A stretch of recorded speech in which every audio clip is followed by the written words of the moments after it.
Pencurian kecil si kecil Becky. Cerita ini dibacakan dari bobo.id.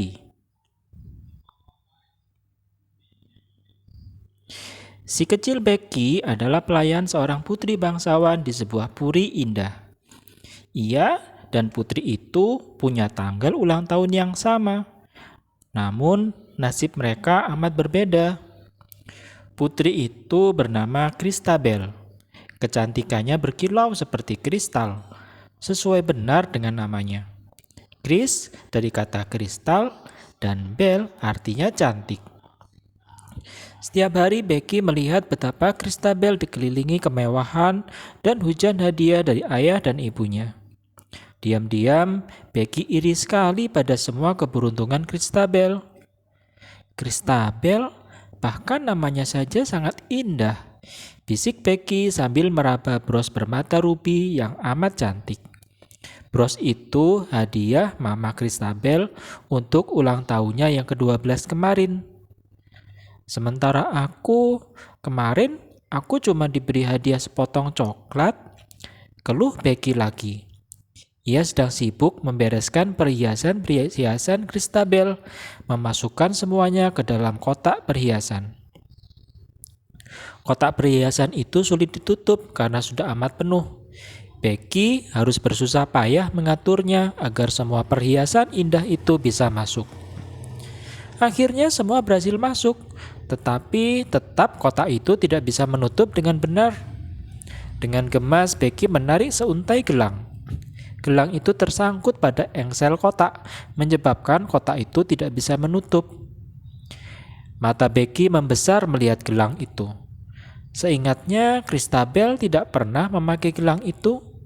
Gelang itu terlihat sederhana, hanya gelang emas putih biasa dengan ukiran membentuk lumba-lumba. Namun, di mata Becky yang tidak pernah punya perhiasan, gelang itu indah sekali. Becky menelan ludah. Ia memandang ke sekelilingnya. Kamar itu kosong. Christabel tidak pernah memakai gelang ini. Gelang ini amat sederhana. Kotak perhiasannya begitu besar dan penuh. Kehilangan satu gelang kecil saja pasti bukan apa-apa baginya. Gumam Becky pelan. Tanpa berpikir lagi, tangannya menyimpan gelang itu di dalam saku celemeknya. Ternyata Christabel melihatnya. Ia melihat sesuatu yang berkilau masuk ke dalam celemek Becky. Setelah Becky meninggalkan kamarnya, Christabel memeriksa kotak perhiasannya. Ia memang sudah jarang memakai gelang lumba-lumbanya. Namun, Christabel selalu mengingat apa yang pernah dihadiahkan orang kepadanya. Dengan cepat ia sadar ia kehilangan gelang lumba-lumba. Christabel diam berpikir dan menyadari satu hal. Ia tidak pernah melihat Becky pakai perhiasan. Wajahnya selalu muram dan bekerja keras. Christabel tahu ayah dan ibu Becky sudah meninggal. Becky juga tidak sekolah seperti dirinya. Seumur hidup bisa jadi Becky akan terus menjadi pelayan. Biar saja dia memiliki gelang itu. Semoga gelang itu membawa kebahagiaan kepadanya. Putus Christabel. Ia tidak akan mempermasalahkan perkara gelang itu. Celakanya, Becky lalu ketagihan. Ia memakai gelang lumba-lumba itu ke pertemuan desa. Semua orang memuji gelang itu. Semua memandang kagum. Becky merasa dirinya 100 kali lebih cantik. Ia jadi ingin memiliki benda-benda cantik lainnya.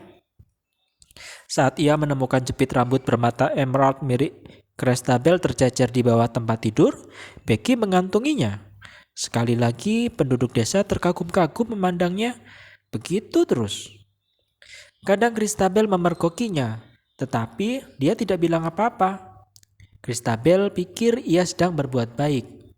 Hanya jepit rambut kecil, hanya lonceng kecil, hanya kerah renda kecil. Begitu terus yang dipikirkan Christabel. Hari-hari berlalu. Christabel dan Becky ini kini sudah menjadi gadis dewasa. Christabel telah menikah dan pindah mengikuti suaminya bertugas di India. Saat mereka berlibur ke rumah orang tua Christabel, suatu berita mengejutkan menunggunya.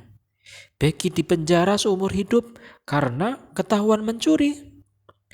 Tapi, tapi Becky kan hanya mencuri barang-barang kecil kan? Kenapa mama dan papa sekeras itu? Tanya Christabel heran. Barang-barang kecil? Ia mencuri telur emas ratu, jawab papa keras. Christabel ternganga. Menurut pengakuan Becky, ia telah mencuri sejak kecil. Awalnya hanya barang-barang kecil, tapi lalu barang-barang yang dicurinya semakin besar. Kasihan sebetulnya. Tak ada yang memberitahu bahwa mencuri itu perbuatan buruk, ungkap Mama Christabel. Sekarang ia mencuri milik Ratu saat beliau berkunjung ke sini. Ratu marah sekali. Papa dan Mama malu sekali. Christabel tertunduk.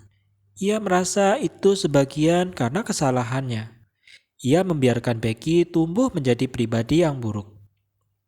Christabel menghadap Ratu dan memohonkan ampun untuk Becky.